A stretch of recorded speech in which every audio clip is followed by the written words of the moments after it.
انشاءاللہ مشکل نہیں محسوس ہوگا آپ کو۔ آج ہم مد لازم کی تعریف جو ہے وہ پڑھ لیتے ہیں۔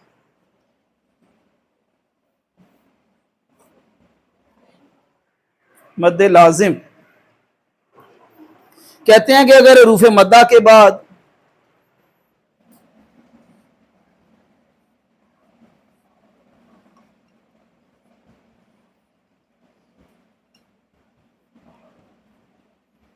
جی اگر حروف مدہ کے بعد سکون اصلی اسی کلمہ میں آ جائے، سکون اصلی سے کیا مراد ہے؟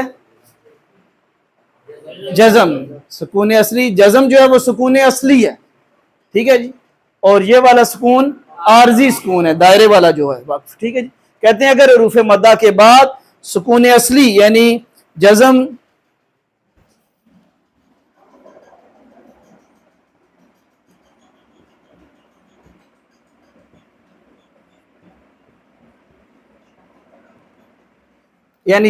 اسی کلمہ میں آ جائے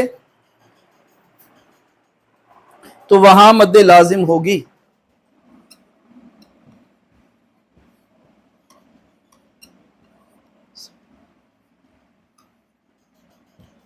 ٹھیک ہو گیا جی۔ کہتے ہیں اگر حروف مدہ کے بعد، حروف مدہ کون کون سے ہیں؟ الف واو یا، الف واو یا کے بعد سکون اصلی یعنی جزم آ جائے۔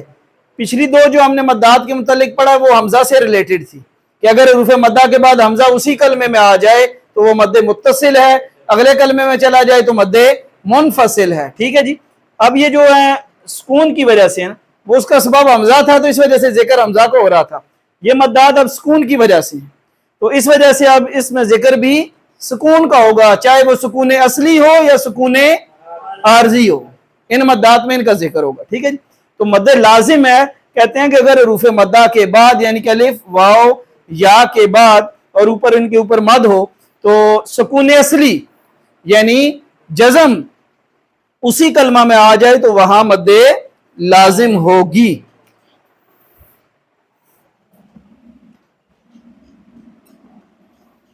جی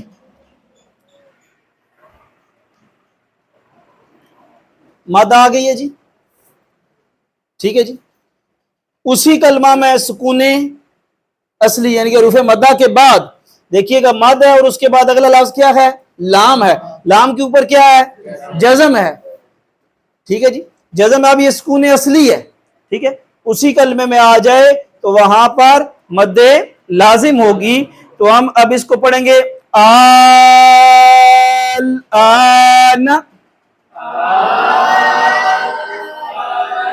ٹھیک ہے، یعنی کہ اس کو لمبا کھینچ کر جب پڑھیں گے اور اسی بحر میں آواز ٹوٹے گی نہیں تو ہم اس کو لام کے ساتھ ملا دیں گے، دیکھیے گا آن،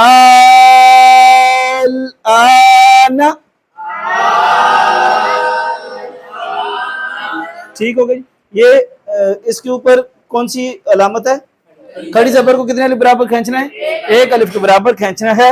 اب اس کو ہم نے کیوں نہیں کھینچا کہ اوپر زبر ہے، ہم نے پہلے دن پڑھا تھا کہ زبر زیر پیش والے لفظ کو لمبا نہیں کرنا، ٹھیک ہو گئی۔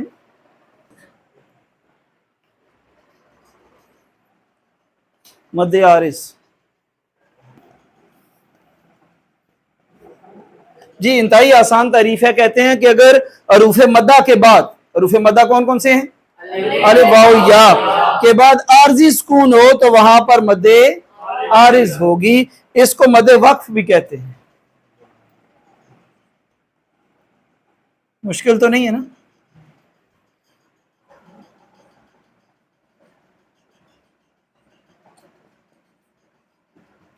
یعنی کہ حروف مدہ ہے اور اس کے بعد عارضی سکون آ رہا ہے، عارضی سکون سے مراد دائرہ وقف عارضی سکون ہے، کہتے ہیں اگر حروف مدہ کے بعد عارضی سکون ہو تو وہاں پر مد عارض ہوگی، اس کو مد وقف بھی کہتے ہیں۔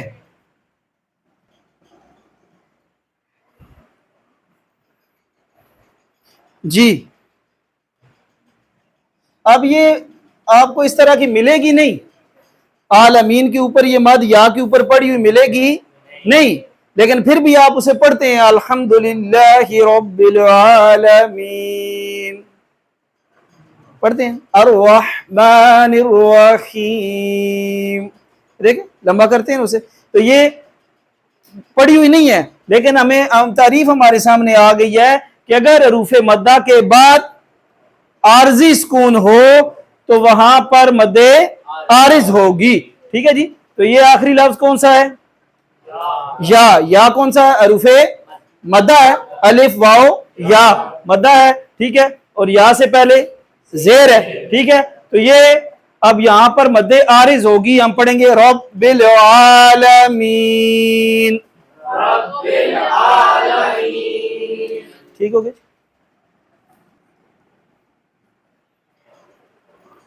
جی. عذاب علیم. ٹھیک ہے جی. حروف مدہ کے بعد عارضی سکون، حروف مدہ کے بعد عارضی سکون ہے. اور جب ہم وقف والا سبق پڑھیں گے نا آگے چل کر تو پھر مزید آپ کو یہ بھی کلیئر ہو جائے گا کہ یہ دو پیشے تھی ادھر، یہ کدھر گئی، ادھر یہ زبر تھا، یہ کدھر گیا. ٹھیک ہے. تو اب اس میں دیکھیے گا دو کلمے ہیں ہمارے پاس، عذاب اور علیم. الف ہے اور الف سے پہلے زبر ہے تو الف کیا ہوگی؟ مدہ ہو گئی. ہم اس کو پڑھیں گے عذاب. یہ میں نے بن کو جو ہے نا وہ غنہ نہیں کیا، جبکہ ہم نے پڑھا ہوا تھا کہ نون ساکن اور تنوین کے بعد پہلا کام کیا کرنا ہے؟ اگلا لفظ دیکھنا. اگلا لفظ کون سا ہے؟ الف کس میں سے ہے؟ ہلکی میں سے. ہم نے پڑھا ہوا تھا کہ اگر نون ساکن اور تنوین کے بعد ہلکی میں سے کوئی حرف آ جائے تو وہاں پر اظہار ہوگا. 15 میں سے آ جائے تو اخفا ہوگا. یرملون میں سے لام اور را آ جائے تو ادغام بغیر الغنہ ہوگا، اور باقی 4 آ جائیں تو ادغام مع الغنہ ہوگا. اور اگر نون ساکن اور تنوین کے بعد لفظ با آ جائے تو نون ساکن اور تنوین کو میم میں بدل کر غنہ کریں گے. ٹھیک ہے. چاروں قاعدے ریوائز ہو گئے. یہاں پر ہو رہا ہے اظہار. تو ہم نے پڑھا اس کو عذاب علیم. ٹھیک ہے. تو یہاں پر یہ مد عارض ہو گئی ہے. ٹھیک ہو گئی جی. دو ہم نے پڑھ لی ہیں اور ایک اور اس کے علاوہ مد مشدد بھی ہے. دو انشاءاللہ جو ہے وہ ہم کل جو ہے وہ پڑھ لیں گے جی. ٹھیک ہے جی. سورت جو لکھی ہے اس کو ہم ریوائز کر لیتے ہیں جی.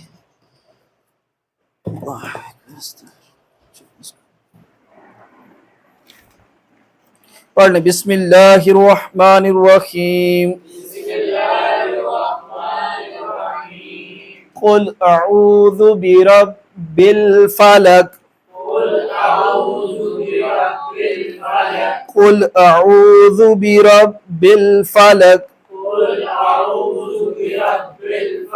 جی واو ساکن ہے اور اس سے قبل پیش ہے تو واو کیا ہے؟ مدہ ہو گئی ہے. ٹھیک ہے. قل قاف پر کر کے پڑھیں گے. قل اعوذ برب الفلق. یہ ہلکا سا میں رک رہا ہوں. برب الفلق. وہ ہم نے تشدید والے سبق میں پڑھا ہوا تھا کہ تشدید والے حرف کو ذرا ٹھہر کر رک کر پڑھیں گے. ٹھیک ہے جی. من شر ما خلق. جی من نون ساکن اور تنوین کے بعد پہلا کام کیا کرنا ہے؟ اگلا لفظ کون سا ہے؟ شین. شین کس میں سے ہے؟ 15 میں سے ہے. تو یہاں پر اخفا ہو رہا ہے. اب اس کو اس طرح نہیں پڑھنا من شر ما خلق، بلکہ من شر ما خلق. اچھا اس کو بھی نا اکثر آپ تو ماشاءاللہ ٹھیک پڑھتے ہوں گے. تو شر من شر ما خلق، تو یہ شر نہیں ہے، را زیر ری. ٹھیک ہے. شر وہ پھر مجہول طریقے سے آ جائے گا. ٹھیک ہے. را زیر ری. ٹھیک ہے. من شر ما خلق. جی الف سے پہلے الف کیا ہو گیا؟ مدہ ہو گیا. ٹھیک ہے. یہاں پر اخفا ہوا، یہاں پر مدہ ہو گیا. ہم نے اس کو پڑھیں گے من شر ما خلق. ومن شر غاسق اذا وقب. جی نون ساکن اگلا لفظ شین 15 میں سے اخفا ہو رہا ہے. الف سے پہلے غاسقن. جی نون ساکن اور تنوین کے بعد پہلا کام اگلا لفظ دیکھنا. اگلا لفظ کون سا ہے؟ الف. الف کس میں سے ہے؟ ہلکی میں سے ہے. اظہار ہو رہا ہے.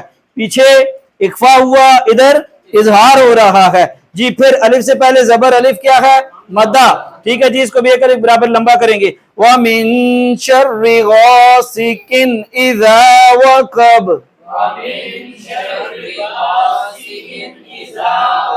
جی پھر نون ساکن اور اگلا لفظ شین, پھر اخفا ہو رہا ہے. وَمِن شَرِّ النَّفَّاثَاتِ. تھوڑا سا ٹائم دینا. وَمِن شَرِّ النَّفَّاثَاتِ فِي الْعُقَدِ.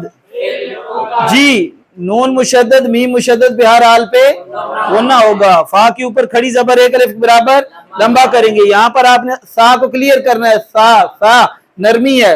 حروف کس میں ہے؟ لسوی میں ہے. لسوی. ٹھیک ہے تو دیکھیے گا.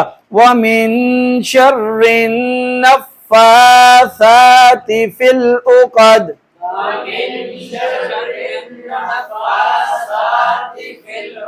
تھوڑا سا رک کر دیکھیے گا. وَمِن شَرِّ النَّفَّاثَاتِ فِي الْعُقَدِ.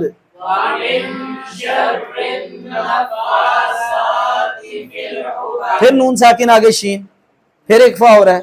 دیکھ لیں ایک صورت میں کتنی چیزیں آ گئی ہیں. ٹھیک ہے. وَمِن شَرِّ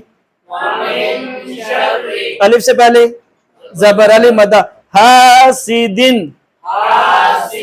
جی تنوین کے بعد الف ہلکی میں سے اظہار ہو رہا ہے. حاسدن اذا حسد. الف سے پہلے زبر الف مدہ. ٹھیک ہے جی, اور یہاں پر اظہار ہوا ہے. وَمِن شَرِّ حَاسِدٍ إِذَا حَسَدَ.